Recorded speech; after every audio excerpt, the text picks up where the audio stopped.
pessoal, vamos lá. Hoje eu vou falar de uma coisa que normalmente eu não falo. Eu vivi isso na minha vida, mas eu normalmente palestro sobre uma infinidade de assuntos, normalmente associado às minhas competências, mas eu não falo sobre isso porque é algo que é muito pessoal.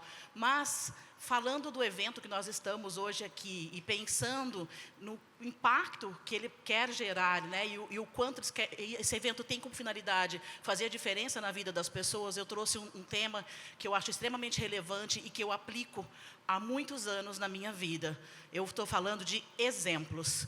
Nós, do momento que nós nascemos ao momento que nós morremos, nós vivenciamos muitos exemplos, muitos. Faz parte da vida do ser humano. Nem sempre a gente tem essa consciência de que existem na nossa vida todos os dias exemplos que nós podemos seguir, que nós podemos acatar e que nós podemos usar para evoluir e para melhorar a nossa vida. Então, a minha ideia hoje é falar um pouco sobre isso. Bom, então o tema da minha palestra é o poder do exemplo. Eu vou começar essa palestra, na verdade, pagando um mico gigantesco, tá, gente? Quem nunca, né? Quem nunca teve aquelas fotos de criança que o pai e a mãe, nas reuniões de família, mostra para todo mundo e a gente fica, meu Deus do céu, que vergonha dessa foto. Pois é, eu vou falar para vocês, essas 3 fotos são as únicas fotos que eu tenho da minha infância. Eu não tenho nenhuma foto de bebê, eu não tenho 5.000, 10.000 fotos como as crianças de hoje em dia têm. Os meus filhos, cada um deve ter pelo menos 50.000 fotos cada uma. A verdade é toda essa. Mas eu sou de uma época que não existia as facilidades que tem hoje e, principalmente, eu venho de uma família muito humilde. Então, uma família que não tinha condições de tirar qualquer foto. Por que eu trouxe essas fotos? Porque eu quero falar um pouquinho da sequência e do momento que elas significam para mim. A primeira foto, ela é, na verdade, a representação da única boneca que eu tenho lembrança da minha infância. Eu não tive brinquedos, uma infância bem complicada, bem delicada. Então, essa foto para mim, além de ser uma das 3 únicas que eu tenho, ela representa muito mais do que simplesmente uma foto. A segunda foto é uma foto, na primeira foto eu estou com uma prima, na segunda foto eu estou com meu irmão, com a minha mãe e com a minha tia. Essa foto foi tirada no Jardim Zoológico, aqui em Sorocaba. Ela representa o momento que nós chegamos aqui. Nós viemos do interior do Mato Grosso, quase perto do Paraguai.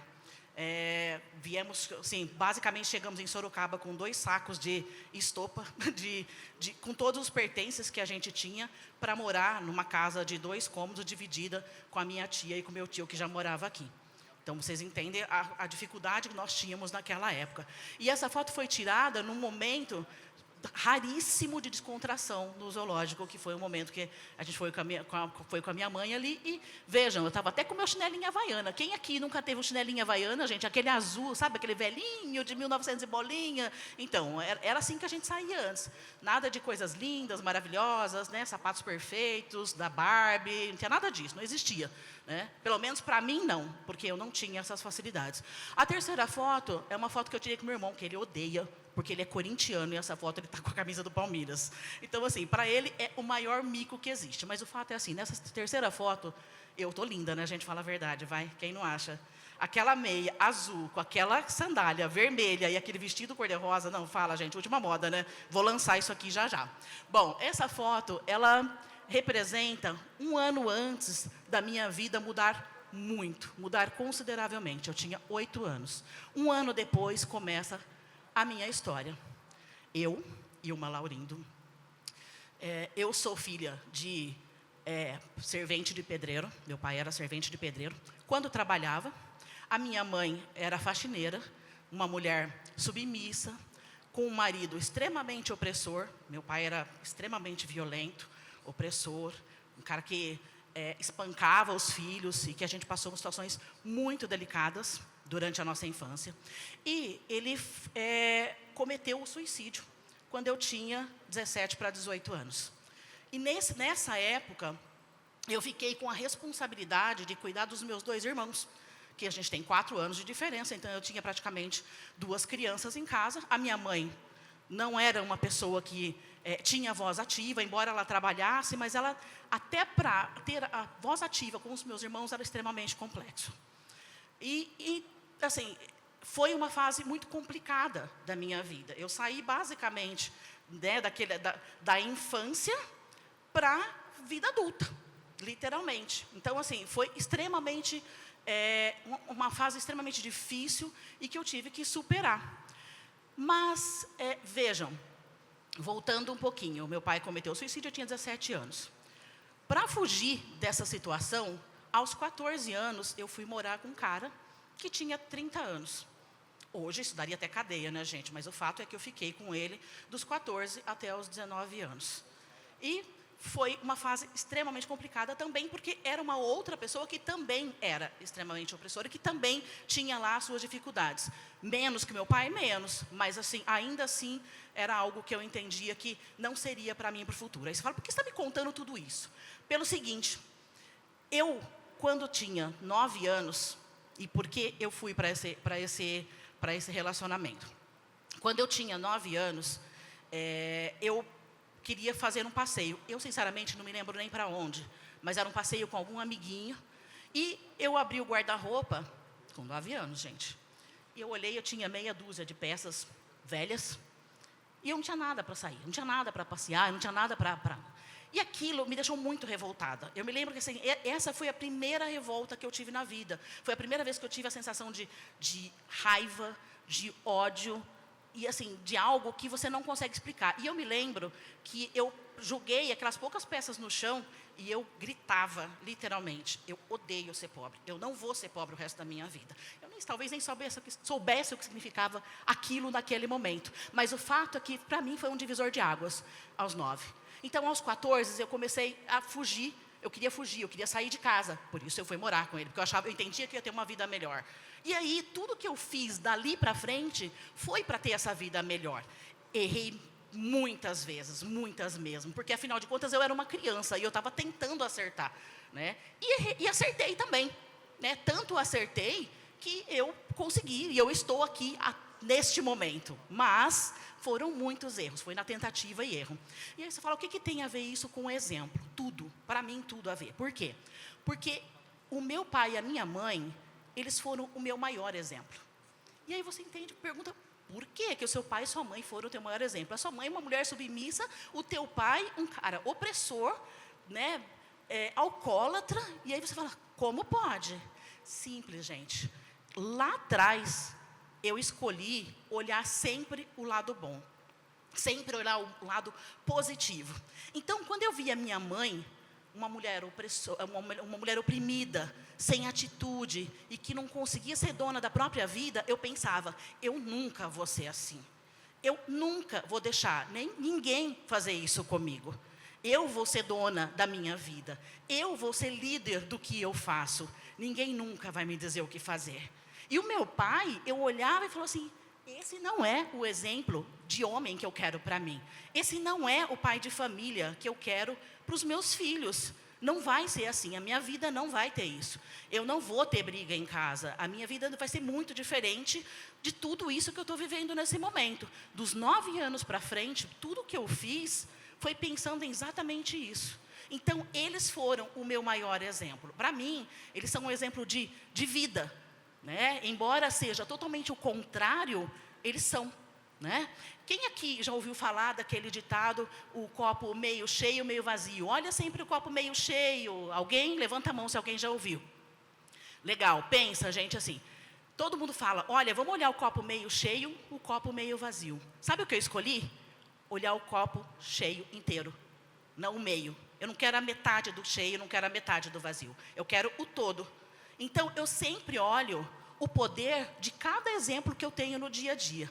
Ao invés de olhar só as coisas boas, os exemplos bons, eu escolhi olhar os ruins também. Por quê? Quando eu olho os ruins, eu faço exatamente o inverso. Eu olho e falo assim, eu não quero isso para mim.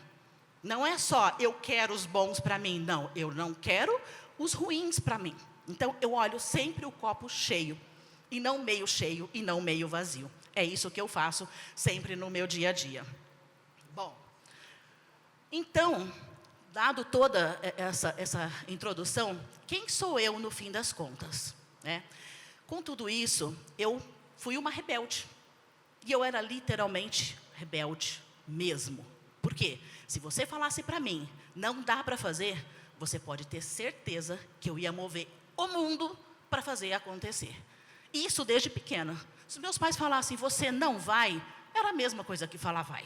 Era melhor usar psicologia infantil comigo, porque eu falava, eu vou. Não importa como. Se eu tivesse que fugir, se eu tivesse que pular a janela, eu ia. E aí, foi assim que eu consegui conquistar o meu espaço, porque eu não tive as facilidades que as pessoas têm. Para fazer faculdade, eu tive que dormir 4 horas por dia, comer meio-dia e depois ir comer novamente 2 horas da manhã, que era o horário que eu chegava em casa, porque eu não tinha dinheiro para comer na faculdade. Mas eu nunca desisti, e nem vou desistir jamais. E eu passo isso para os meus filhos hoje, não desistam, porque a vida é isso. Então, eu sou uma pessoa que tenho formação, eu consegui fazer faculdade, eu fiz várias especializações. Eu tenho especializações da Fundação Getúlio Vargas, eu tenho especialização na UFSCar, eu tenho especialização na USP, eu tenho mestrado pela Faculdade de Medicina de Rio Preto. Eu sou uma pessoa que passei por várias empresas, grandes corporações, trabalhei no Itaú, Unibanco, Unilever, Pênalti, Stefanini, e em 2018 eu resolvi empreender. Eu estava cansada de trabalhar em grandes empresas e as pessoas me dizerem o que eu tinha que fazer, ou às vezes eu querer fazer e trazer inovação e eu não conseguir. Por quê? Porque numa empresa você já tem um perfil pré-traçado e você precisa seguir aquilo, você tem processos estabelecidos. E muitas vezes eu ouvi, não dá para fazer assim, a gente sempre fez desse jeito, isso me matava. Lembra da história? Eu sou a rebelde. Então, eu olhava e falava, não, gente, eu não vou continuar fazendo sempre assim, porque eu não entendo que isso seja o jeito certo. Então, eu batalhei muito para conseguir mudar isso. E resolvi empreender. Então, em 2018, eu fundei uma startup na área da saúde. Eu queria empreender sempre pensando no social, porque para mim as pessoas são extremamente importantes. Então, eu fundei essa startup na área da saúde, uma startup que foi lançada em 2 estados, a gente conseguiu crescer para 2 estados, São Paulo, Rio de Janeiro. A gente oferecia serviços de saúde para a população que não tem condições de pagar, então nós pagávamos, essas pessoas pagavam um valor bem baixo e conseguiam ser atendidas em clínicas particulares. A gente chegou a 600 médicos, mais de 3.000 procedimentos, e nós somos premiados em vários programas de inovação, dentre eles o Inovativa, que é um programa nacional de startup.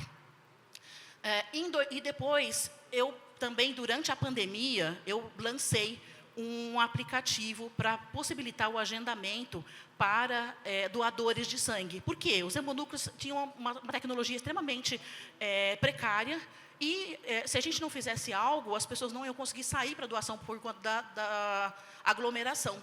E eu queria eu queria ajudar as pessoas a continuar salvando vida, porque afinal de contas a necessidade de sangue permanecia. Pelo contrário, era pior ainda. Então, a gente lançou isso, a gente chegou em vários hemonúcleos. E atualmente eu tenho uma startup na área de educação. Porque eu entendo que saúde e educação, gente, é onde a gente muda o mundo, né? Então, assim, quando a gente fala de educação, hoje a minha startup é uma startup que ensina matemática do 5º ao 9º ano, só que a gente usa isso, faz isso através de gamificação.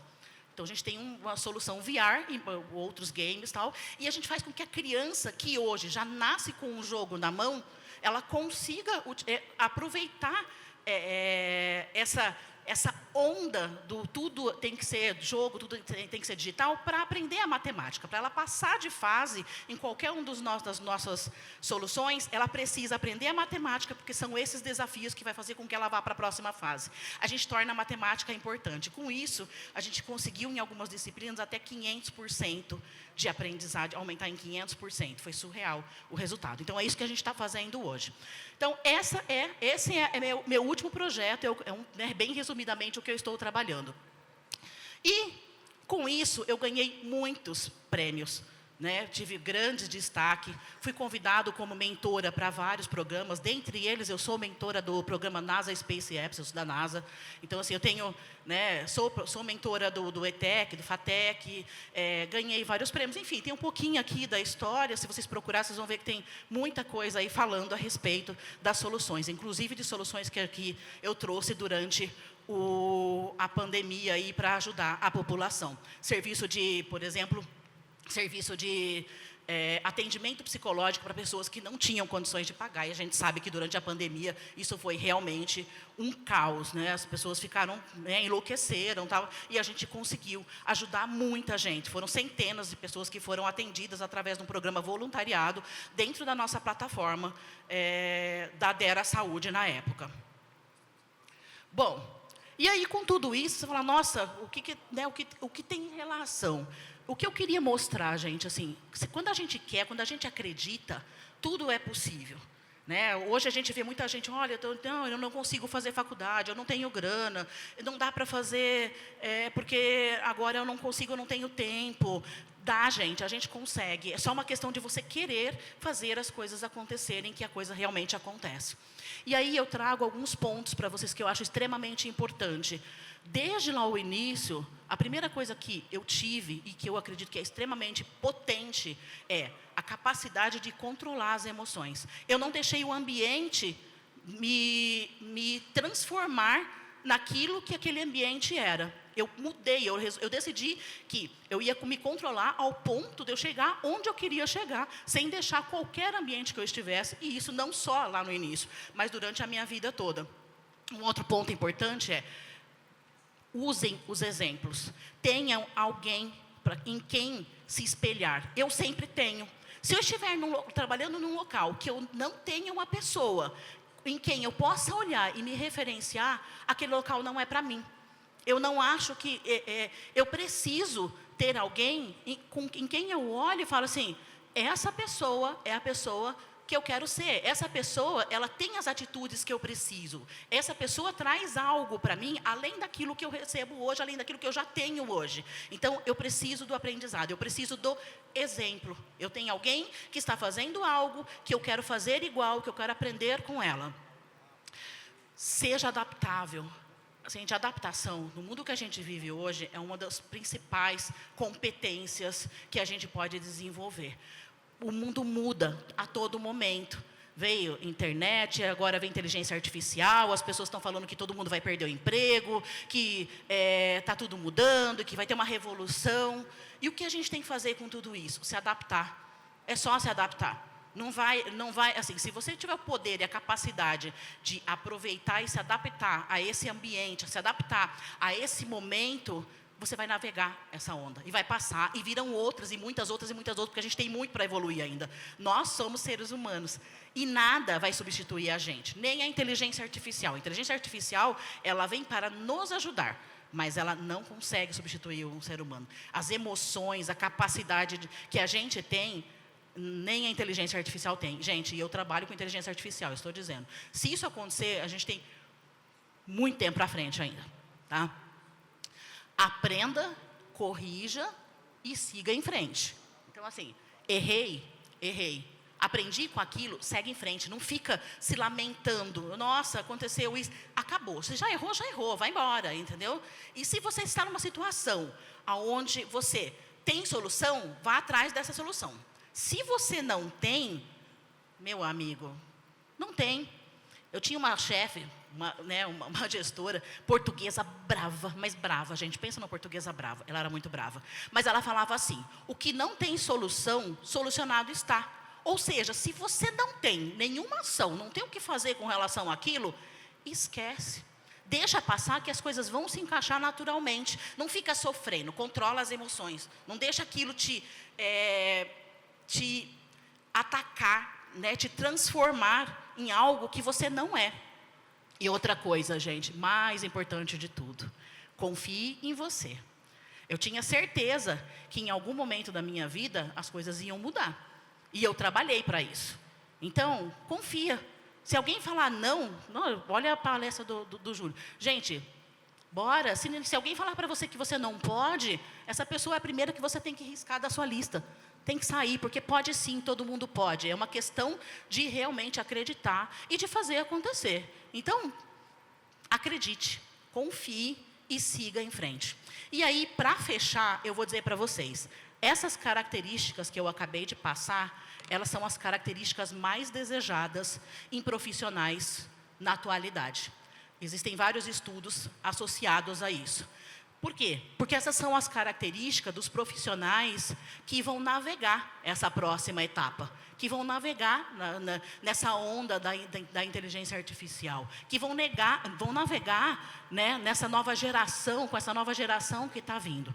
Adaptabilidade, assertividade, confiança, e aí com tudo isso você tem um quarto fator, que é conseguir gerir conflitos. Se você tem essas características, automaticamente você consegue gerir conflitos. Tá? Então, assim, esse é o recado que eu quero deixar para vocês.